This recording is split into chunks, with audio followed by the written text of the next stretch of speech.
서울 노원구에서 스토킹하던 여성의 집에 침입해 어머니 등 세 모녀를 살해한 혐의를 받고 있는 피해자는 25세 남성 김태현, 사진이었다. 김태현은 피해자 집에 가기 전 휴대전화로 급소를 검색했으며 범행 뒤 갈아입을 옷도 미리 준비했던 것으로 밝혀졌다.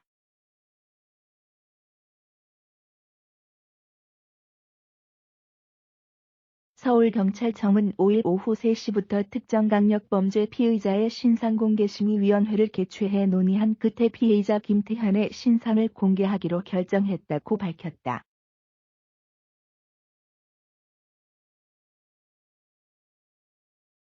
경찰은 3명의 피해자를 모두 살해하는 중대한 결과를 초래했고 충분한 증거가 확보됐다며 잔인한 범죄로 사회 불안을 야기했고 국민적 관심이 집중된 사안임을 고려했다고 공개 배경을 설명했다.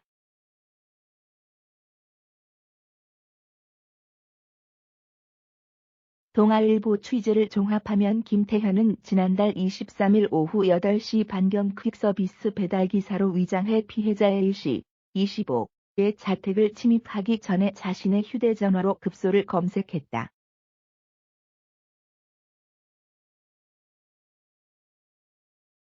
경찰은 김태현이 범행 전 급소 위치를 파악하고 흉기를 미리 준비한 전등을 밀어볼 때 의도적으로 살인을 계획한 것으로 보고 있다. 실제로 목숨을 잃은 세 모녀의 시신을 부검한 결과 피해자들은 모두 경동맥이 지나가는 목 부근에 치명상을 입은 것으로 확인됐다.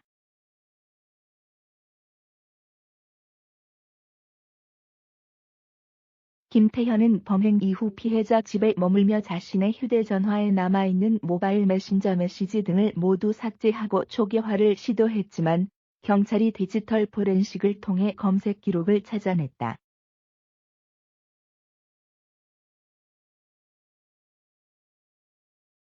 김태현은 세 모녀의 집에 침입하면서 갈아입을 옷도 미리 준비해갔던 것으로 드러났다. 경찰에 따르면 김태현은 범행을 저지른 뒤 피해자의 피가 묻은 옷을 벗고 가방에 넣어갔던 옷으로 갈아입었다고 한다.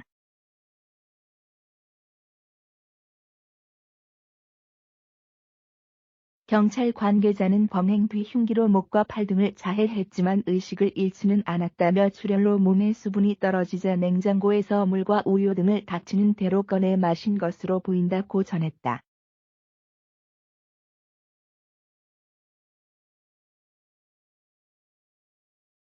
김태현은 지난해 12월 한 온라인 게임 이용자들의 대면 모임에서 A씨를 처음 만난 이후 줄곧 스토킹해왔던 것으로 드러났다. 김태현은 당시 모임에서 말다툼을 벌여 A씨는 물론 참석자들 모두 그의 전화 등을 차단했었다고 한다.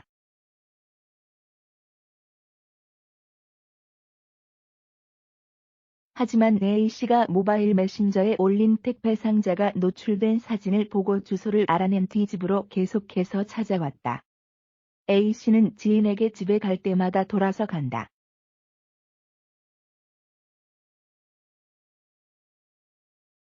1층에서 다가오는 검은 패딩이라며 두려움을 호소하기도 했다. 현재 구속 수감 중인 김태현은 이르면 8일 검찰로 송치될 예정이다. 경찰은 김태현을 이송하는 과정에서 얼굴을 가리지 않는 방식으로 실물을 공개할 방침이다.